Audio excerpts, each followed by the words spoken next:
Good morning, students. Today we will start our session with the oxides of phosphorus.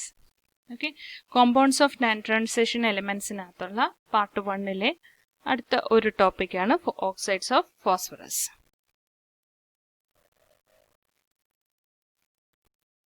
Okay, now phosphorus നെ കുറിച്ച് നമുക്ക് എന്തൊക്കെ അറിയാം?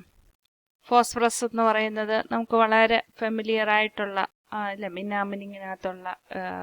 മിന്നാമിനിങ്ങിന്റെ ആ ഒരു പ്രതിഭാസത്തിന് കാരണം എന്താണ് ഫോസ്ഫറസിന്റെ പ്രസൻസ് ആണ് നമ്മൾ കേട്ടിട്ടുണ്ട്. പിന്നെ അതുപോലെ തന്നെ നമ്മുടെ തീപ്പെട്ടിക്കോലിനകത്ത് ഇല്ലേ, തീപ്പെട്ടിക്കോലിന്റെ ആ ഒരു റെഡ് ഫോസ്ഫറസ് ആണ് ഇപ്പോഴത്തെ തീപ്പെട്ടിക്കോലിൽ ഉള്ളത്. മാസ്റ്റിക്കിനകത്ത് മാസ്റ്റിക് ഹെഡിനകത്തൊക്കെ ഉള്ള റെഡ് കളറിൽ റെഡ് ഫോസ്ഫറസിന്റെ പ്രസൻസ് ആണ്. പണ്ട് നേരത്തെ നമ്മൾ ഉപയോഗിച്ചിരുന്നത് വൈറ്റ് ഫോസ്ഫറസ് ആയിരുന്നു. പക്ഷേ വൈറ്റ് ഫോസ്ഫറസ് എക്സ്പ്ലോസീവും ഇച്ചിരി പോയിസണസ് ടോക്സിക് നേച്ചറും ഉള്ളത് കൊണ്ട് വൈറ്റ് ഫോസ്ഫറസിനെ മാറ്റി ഇപ്പം നമ്മൾ റെഡ് ഫോസ്ഫറസ് ആണ് യൂസ് ചെയ്തത്.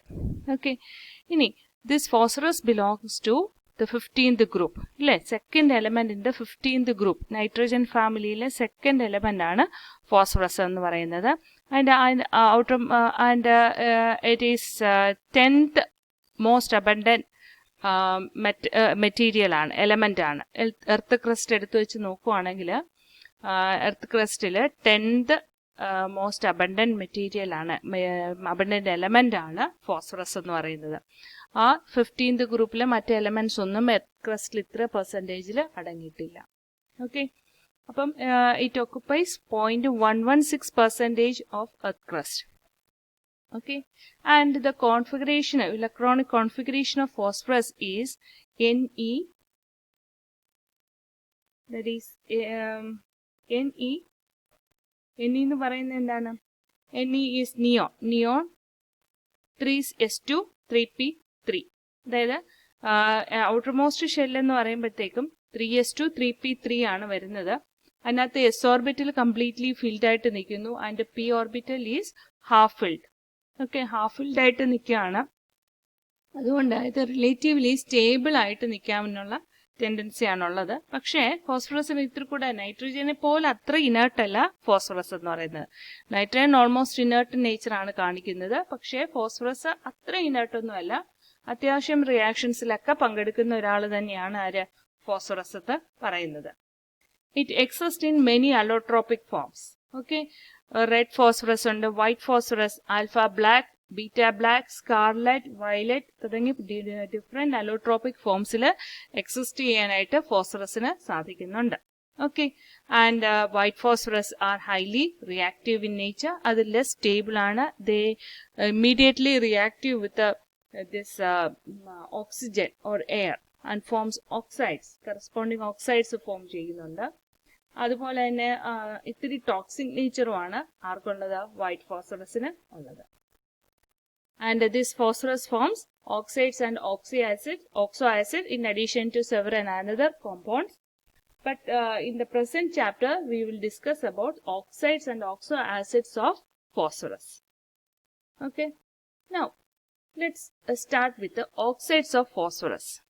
Okay, രണ്ട് ടൈപ്പിലുള്ള ഓക്സൈഡ്സ് ആണ് ഫോസ്ഫറസ് മെയിൻ ആയിട്ട് ഉണ്ടാക്കുന്നത്. ഒന്ന് ഫോസ്ഫറസ് ട്രയോക്സൈഡും രണ്ടാമത്തേന്ന് പറയുന്നത് ഫോസ്ഫറസ് പെന്റോക്സൈഡും. ഓക്കെ, നമ്മൾ ഒരുപാട് ഓർഗാനിക് റിയാക്ഷൻസിനകത്തൊക്കെ നമുക്ക് ഒരു ഒരു കാറ്റലിസ്റ്റ് ആയിട്ട് ഫോസ്ഫറസ് ഓക്സൈഡ്സ് യൂസ് ചെയ്യുന്നുണ്ട്. Okay, oxides of phosphorus first നമ്മൾ കൺസിഡർ ചെയ്യുന്നത് phosphorus trioxide. Okay, it exist as A dimer. Okay, ആദ്യം നമുക്ക് നോക്കേണ്ട എന്താണ്, phosphorus trioxide exist as A dimer with the configuration or with the formula P4O6. Okay, P4O6 എന്നുള്ള രീതിയിൽ dimerise ചെയ്തിട്ടാണ് ആര് നിൽക്കുന്നത്, ഫോസ്ഫറസ് ട്രയോക്സൈഡ്. ഓക്കെ, ഇനി how will we prepare this phosphorus trioxide? It is prepared by the combustion of white phosphorus in a limited supply of air. Okay, ഇവിടെ ഇത് നോക്കേണ്ടതാണ് എന്താണ്, it is prepared in a by the combustion of white phosphorus in a limited supply of air. Large supply അല്ലെങ്കിൽ excess supply ആകുമ്പം നമുക്ക് വേറെ product ആയിരിക്കും ഉണ്ടാവുന്നത്.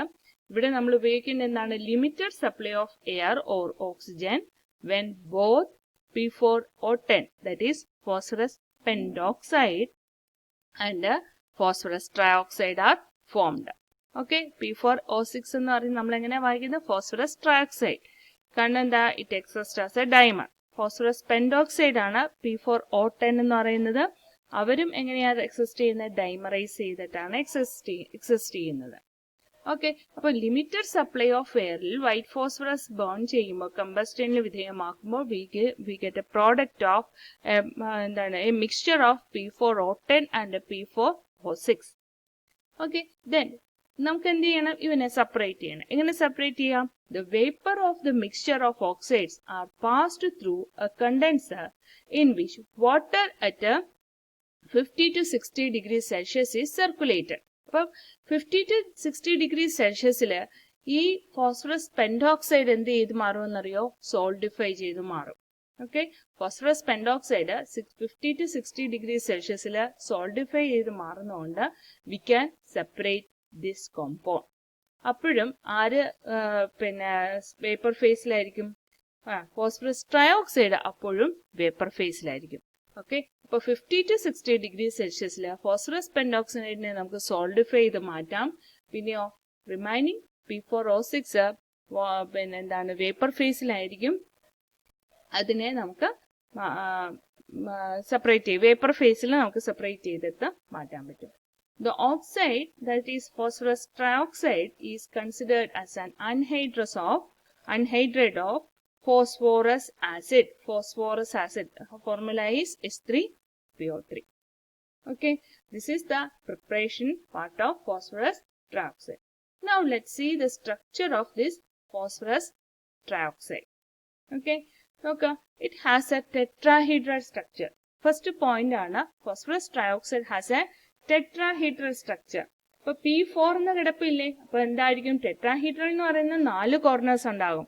അപ്പൊ ഈ 4 കോർണേഴ്സും ആരുകൊണ്ടായിരിക്കും ഒക്കുപ്പൈ ചെയ്തിരിക്കുന്നത്? ഫോസ്ഫറസ് കൊണ്ട് ഒക്കുപ്പൈ ചെയ്യും. Okay, that is phosphorus atoms lie at the corners of a tetrahedral.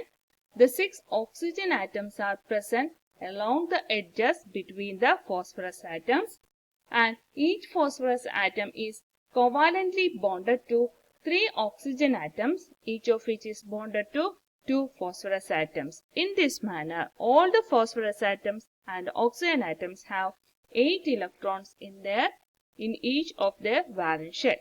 Now let's see how it appears. Okay, നമുക്ക് അതിന്റെ സ്ട്രക്ചർ ഒന്ന് വരച്ചു നോക്കാം എങ്ങനെയാ വരുന്നത് എന്നുള്ളത്.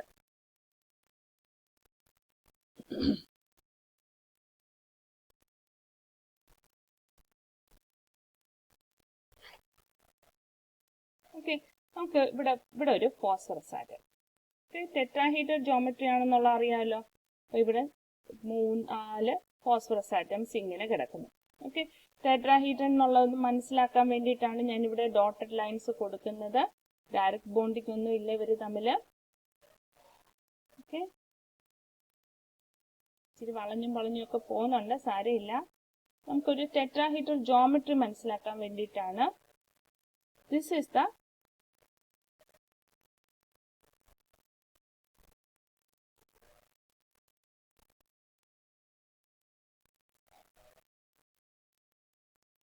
tetrahedral structure of this phosphorus. ഈ P4 എന്ന് പറയുന്ന ഒരു റെഗുലർ ടെട്രാഹീഡ്രലിന്റെ 4 കോർണേഴ്സും ഫോസ്ഫറസ് ആറ്റംസും കൊണ്ട് ജോയിൻ ചെയ്തിരിക്കാം. ഇനി എന്താ പറഞ്ഞിരിക്കുന്നത്? The 6 oxygen atoms are present along the edges in between the phosphorus atoms. Okay, അപ്പൊ ഈ 6 കാർബൺ ആറ്റംസ് കണ്ടോ? ഈ ഫോസ്ഫറസും ഈ ഫോസ്ഫറസിന്റെ ഇടയ്ക്ക് കണ്ടോ ഇങ്ങനെ ബോണ്ട് ചെയ്തിരിക്കുക. അതുപോലെ ഈ ഫോസ്ഫറസിന്റെ ഇടയ്ക്കായിട്ട് അടുത്ത oxygen atom. Okay, then between these കണ്ടോ ഈ 2 ഫോസ്ഫറസിന് ഇടയ്ക്ക് ഇങ്ങനെ, ദെൻ ഇങ്ങനെ. Okay, this is the structure of phosphorus trioxide. Okay, yeah. Now let's see. നമുക്ക് എത്ര ഫോസ്ഫറസ് ഉണ്ട്? 1 2 3 4 4 ഫോസ്ഫറസ് ഉണ്ട്. എത്ര ഓക്സിജൻ ഉണ്ടെന്ന് നോക്കിക്കേ. 1 2 3 4 5 6. ഓക്കെ, അതാണ് നമ്മൾ ഇവിടെ പറഞ്ഞിരിക്കുന്നത്. ദാറ്റ് ഈസ്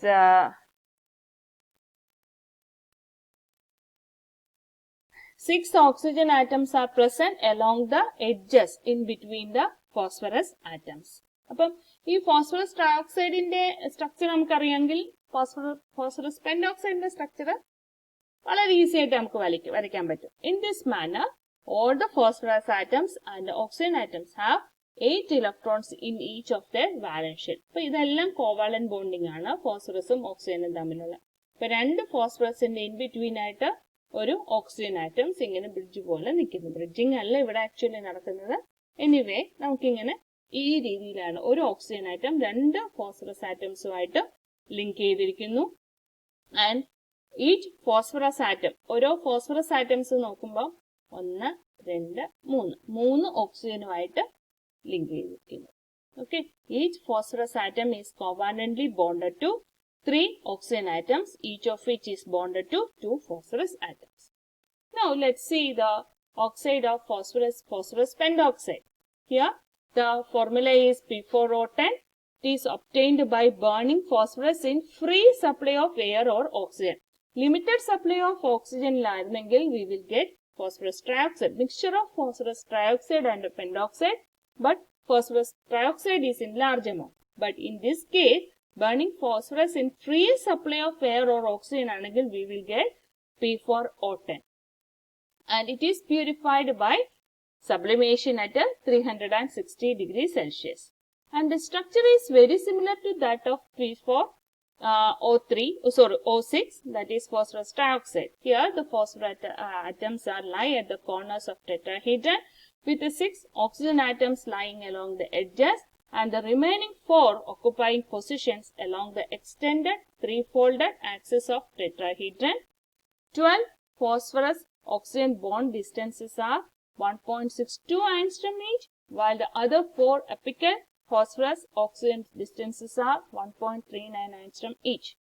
Thus, നമുക്ക് നോക്കാം, while the former PO bonds are single bonds and the latter, former എന്ന് പറഞ്ഞ ഈ 12 PO bonds single bonds ആയിട്ട് ആക്ട് ചെയ്യും, and the latter double bonds are considerable p-pi d-pi bonding ആയിട്ടാണ്.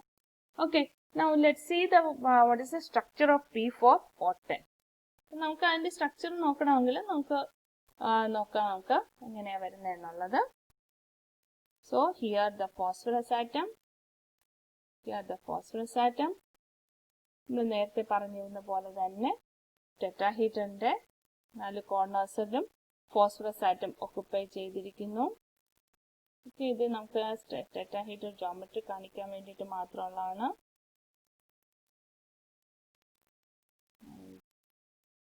വരയ്ക്കാൻ അത്ര ഓക്കെ. നൗ നമ്മൾ നേരത്തെ പോലെ തന്നെ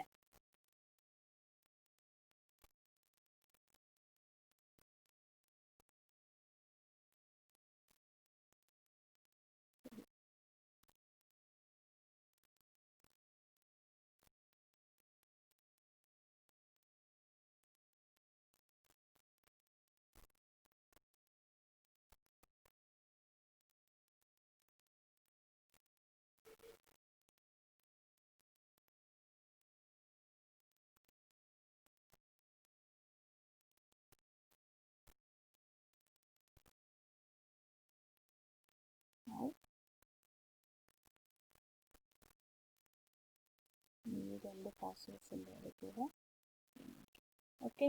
നൗ ഇതിപ്പം 12, അതായത് 6 ഓക്സിജൻ ആറ്റം ആണ്. 6 ഓക്സിജൻ ആറ്റം വരുമ്പോൾ 12 ബോൺസ് വരും.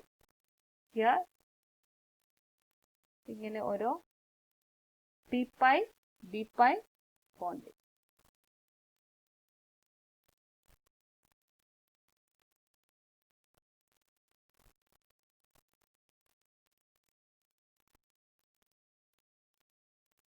Okay, this is the structure of this phosphorus pentoxide. Okay, ഇത് മനസ്സിലായെന്ന് വിചാരിക്കുന്നു. നമുക്ക് ഇനി അടുത്തത് ഓക്സോ ആസിഡ്സ് ഓഫ് ഫോസ്ഫറസ് ആണുള്ളത്. നമുക്ക് അടുത്ത ക്ലാസ്സിൽ നമുക്ക് നോക്കാം. Okay. Thank you for listening.